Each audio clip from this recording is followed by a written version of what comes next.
नमस्कार, आदाब। आप देख रहे हैं न्यूज 18 का सोशल मीडिया प्लेटफॉर्म और मैं हूं इकबाल हुसैन। आपकी हमारे इस खास नशरियात में जहां हम आपको ईरान और इजराइल के दरमियान चल रहे तनाव और जंग के ताज़ा तारीन हालात से रूबरू कराएंगे। आज 14 जून 2025 को मिडिल ईस्ट में एक बार फिर तनाव अपने उरूज पर है।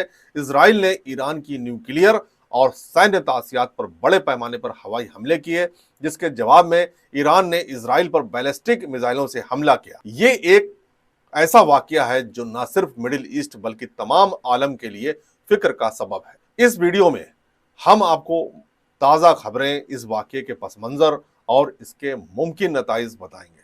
तो चलिए शुरू करते हैं आज का सफ़र। बीती रात यानी 13 जून 2025 को इजराइल ने ईरान की न्यूक्लियर तासियात और सैन्य ठिकानों पर एक बड़ा हवाई हमला किया, जिसे इजराइल ने ऑपरेशन राइजिंग लाइन का नाम दिया।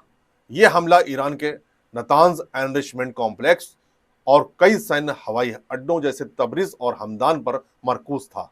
इजरायली डिफेंस फोर्सेस आईडीएफ का कहना है कि इन हमलों का मकसद ईरान के न्यूक्लियर प्रोग्राम को कमजोर करना, तबाह करना और खत्म करना था, क्योंकि इजराइल का मानना है कि ईरान न्यूक्लियर हथियार बनाने के करीब पहुंच चुका था। इस हमले में ईरान के 2 सीनियर सैन्य commander, Islamic revolutionary guards corps IRGC के कमांडर इन चीफ हुसैन सलामी और ईरान के आला सैन्य अफसर मोहम्मद हुसैन बघेरी हलाक हो गए। ईरानी मीडिया के मुताबिक तेहरान में कम से कम 80 अफराद हलाक और 100 से ज्यादा जख्मी हुए। ये ईरान के लिए एक बड़ा सदमा है, क्योंकि ये दोनों कमांडर उसकी सैन्य हिकमत अमली के लिए बेहद अहम थे।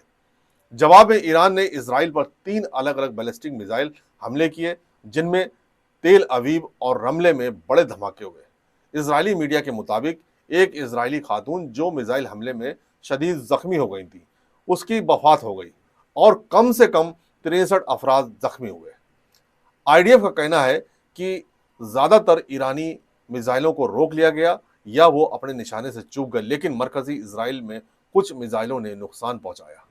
ईरान के सदर मसूद पज़हश्कियान ने एक टेलीविजन खिताब में कहा कि इजराइल के इस हमले का जवाब जायज और कभी होगा।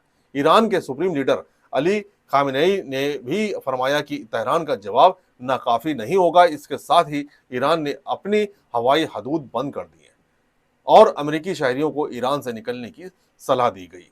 ये तनाव रातों रात नहीं उभरा। ईरान और इजराइल के दरमियान दुश्मनी का तारीखी सिलसिला 1979 के ईरानी इनकलाब से शुरू होता है। ईरान ने अपने एक्सिस ऑफ रेजिस्टेंस के जरिए, जिसमें हमास, हिजबुल्लाह और हौती जैसे ग्रुप शामिल हैं, इजराइल के खिलाफ एक प्रॉक्सी जंग छिड़ रखी है।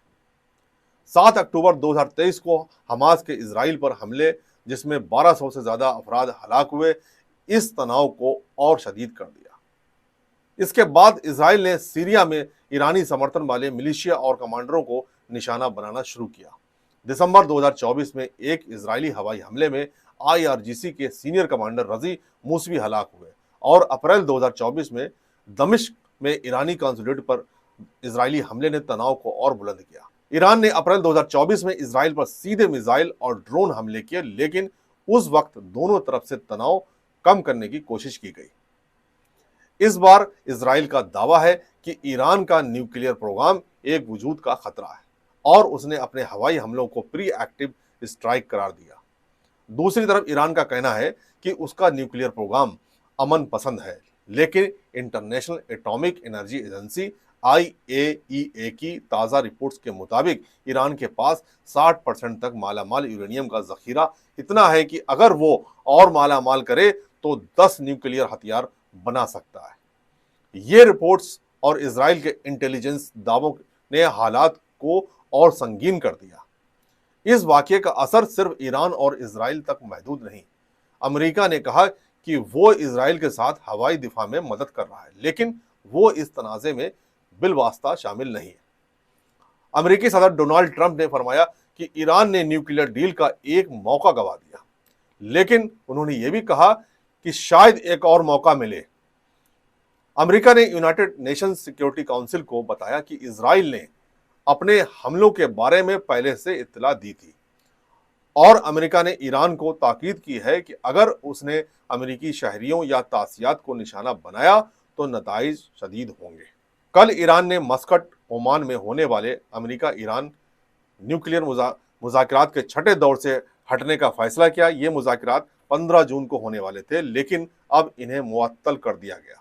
ईरान के नायब वजीर खारजा माजिद तख्त खानची ने कहा था कि वो एक जवाबी तजवीज़ तैयार कर रहे हैं, लेकिन अब लगता है कि ये मुज़ाकरात फिलहाल रुक जाएंगे। दूसरे मुल्क भी इस हालात पर नजर रखे हुए हैं। United kingdom maritime trade operations ने फारस की खाड़ी, हॉर्मुज की खाड़ी और खाड़िए ओमान में सैन्य सरगर्मियों के बढ़ने की वजह से जहाजरानों को हौसला रखने की सलाह दी है। रूस और चीन, जो ईरान के हलीफ हैं, उन्होंने भी अपनी फिक्र जाहिर की है, लेकिन उन्होंने अभी कोई बिलवास्ता कार्रवाई नहीं की। ये तनाज़ा अब एक इलाकाई जंग की सिमत बढ़ सकता है, क्योंकि ईरान के प्रॉक्सी जैसे हिजबुल्लाह और हौती भी इसमें शामिल हो सकते हैं। हौतियों ने पहले ही इजराइल के बेन गुरियन एयरपोर्ट पर हमले किए हैं और ये इम्कान है कि वो अपने हमलों को और तेज करेंगे। लेबनान में हिजबुल्लाह की फिर तश्कील के खिलाफ सीरियाई और लेबनानी हुकूमतों की कोशिशें भी इस तनाज़े से मुतासिर हो सकती हैं। ईरान के अंदर ये हमले आवाम में खौफ और गुस्से को जन्म दे रहे हैं। एक ईरानी सहाफ़ी ने बताया कि लोगों में 1980 के दहाई के ईरान इराक जंग जैसा खौफ है और बाजार खुलने पर कीमतों में इजाफे की उम्मीद है। ईरान की मईशत, जो पहले से ही तहरीमात के बोझ तले दबी है, और दबाव में आ सकती है। इजराइल के लिए यह हमला एक बड़ा जुआ है। अगर ईरान का जवाब और शदीद हुआ तो इजराइल को अपने हवाई दिफा को और मजबूत करना होगा।